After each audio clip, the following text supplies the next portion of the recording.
आज मैं आप लोगों के लिए लेकर के आई हुई हूँ सिर्फ एक कटोरे बेसन से बनने वाली रुई के जैसा एकदम सॉफ्ट नरम मुलायम और अंदर से बिल्कुल जालीदार सी रेसिपी जिसे देखते ही मुंह में पानी आ जाए। और इस रेसिपी को बनाना भी बेहद ही आसान है। तो चलिए बनाना शुरू करते हैं। तो इसे बनाने के लिए सबसे पहले हम यहाँ पर एक बड़ा सा मिक्सिंग बोल लेंगे और अब इस बोल के अंदर डालेंगे एक कटोरी छना हुआ बेसन। और इसी के साथ हम इसमें कुछ सूखे मसाले भी डालेंगे। तो मैं इसमें डाली हूँ हल्दी पाउडर, लाल मिर्च, धनिया पाउडर और थोड़ा सा चाट मसाला। तो मसाले डालने के बाद अब मैं इसमें डाली हूँ आधा छोटा चम्मच नमक और थोड़ा सा अजवाइन को हथेली से क्रश करते हुए, जिससे इसका फ्लेवर खुलकर आएगा। और अजवाइन हमने इसमें इसलिए डाले हैं क्योंकि ये डाइजेशन में मदद करता है। तो अजवाइन डालने के बाद अब इन सारी चीज को एक बार अच्छे से मिला लेंगे।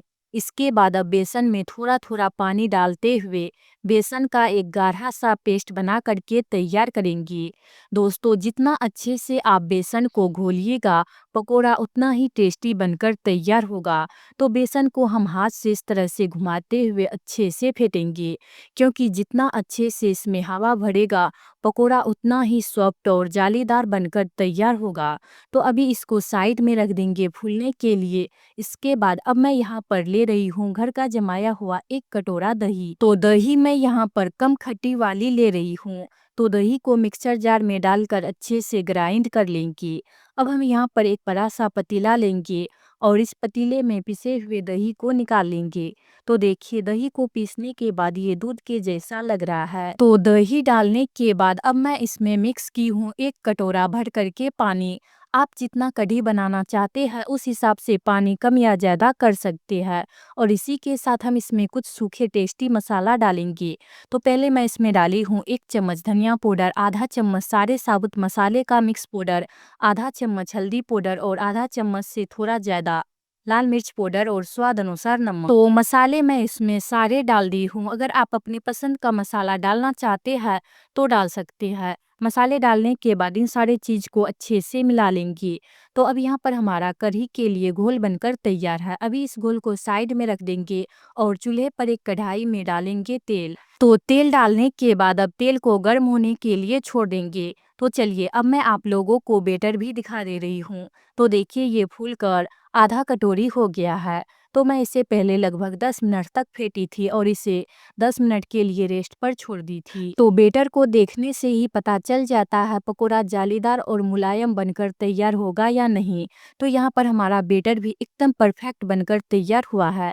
तो चलिए अब हम फटाफट से पकोड़े बनाकर तैयार कर लेते हैं। तो पहले इस तरह से थोड़ा सा ये बेटर लेंगे और इसका छोटा छोटा तेल में पकोड़ा बनाकर डाल देंगे। तो देखिए तेल में डालते ही पकोड़ा अपने आप ही तेल के ऊपर आ जा रहा है। यानी हमारा बेटर एकदम परफेक्ट बनकर तैयार हुआ है और पकोड़ा भी एकदम सॉफ्ट मुलायम और जालीदार बनकर तैयार होगा। अगर आप पकोड़े के बेटर को हाथ से नहीं डालना चाहते हैं तो चम्मच का भी इस्तेमाल कर सकते हैं और अपने पसंद के अकॉर्डिंग पकोड़ा गोल मटोल जैसे चाहे वैसे बना करके तैयार कर सकते हैं। तो एक बार में जितना पकोड़े आसानी से तेल में आ जाएगा हम उतना ही डालेंगे।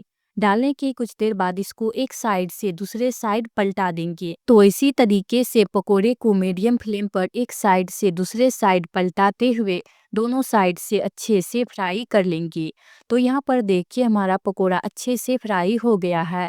तो अब यहाँ पर एक बड़ा सा छकनी लेंगे और सारे पकोड़े को छान कर निकालेंगे और इसी तरह से बचे हुए बेटर का भी एकदम हल्का फुल्का जालीदार टेस्टी पकोड़ा बनाकर तैयार कर लेंगे। तो चलिए अब हम फटाफट से ग्रेवी बनाना शुरू करते हैं। तो इसके लिए सबसे पहले कढ़ाई में थोड़ा सा तेल छोड़कर बाकी का सारा तेल निकाल लेंगे। अब बचे हुए तेल में डालेंगे 2 साबुत सूखी लाल मिर्च और आधा चम्मच 5 फोरन जैसे कच्चा जीरा, सौंफ, अजवाइन, मेथी, कलौंजी वगैरह। और इसी के साथ अब मैं इसमें डाल रही हूँ एक मीडियम साइज के एकदम बारीक कटे हुए प्याज। तो प्याज डालने के बाद अब प्याज को बस हल्का सा पका लेंगे। तो फोरन पकाने के बाद अब हम इसमें डालेंगे तैयार किए हुए दही वाला घोल। तो ये दही वाले घोल डालने के बाद अब हम इसे कढ़ाई में इस तरह से चलाते रहेंगे। तो इस घोल को हम तब तक चलाएंगे जब तक ये उबलना शुरू ना कर दे, नहीं तो ये पेंदी के तले जा करके सारे मसाला बैठ जाएगा। तो अब मैं यहाँ पर देखिए इसमें थोड़ा-सा बच गया था, तो इस घोल को भी इस तरह से हिलाते हुए कढ़ी में डाल देंगे। अगर आप इसमें और पानी डालना चाहते हैं तो डाल सकते हैं, अगर कम करना चाहते हैं तो वो भी कर सकते हैं। तो देखिए यहाँ पर मैं कढ़ी को चलाते हुए थोड़ा देर तक पकाई थी, तो अब ये उबलना भी शुरू कर दिया है। तो अब गैस का फ्लेम मीडियम करके कढ़ी को उबलने के लिए छोड़ देंगे। तो देखिए अब मैं आप लोगों को एक पकोड़ा दिखा दे रही हूँ। तो ये देखिए पकोड़ा एकदम हल्का फुल्का सॉफ्ट मुलायम और अंदर से जालीदार बनकर के तैयार हुआ है। तो यहाँ पर देखिए ग्रेवी भी एकदम अच्छे से उबल गया है। तो पहले हम ग्रेवी को 2 मिनट तक अच्छे से पका लेंगे। जब ये बढ़िया से उबल जाएगा तब हम इसमें सारे पकोड़े को डाल देंगे। तो कढ़ी में बड़ी को डालने के बाद बस हम इसे 2 मिनट तक और पका लेंगे, क्योंकि 2 मिनट में बड़ी भी अच्छे से सॉफ्ट हो जाएगा। तो 2 मिनट हो गया है, अब गैस का फ्लेम ऑफ कर देंगे। तो चलिए अब मैं आप लोगों को एक पकोड़ा काट करके भी दिखा रही हूँ। तो देखिए चम्मच लगाते ही पकोड़ा एकदम से टूट गया है।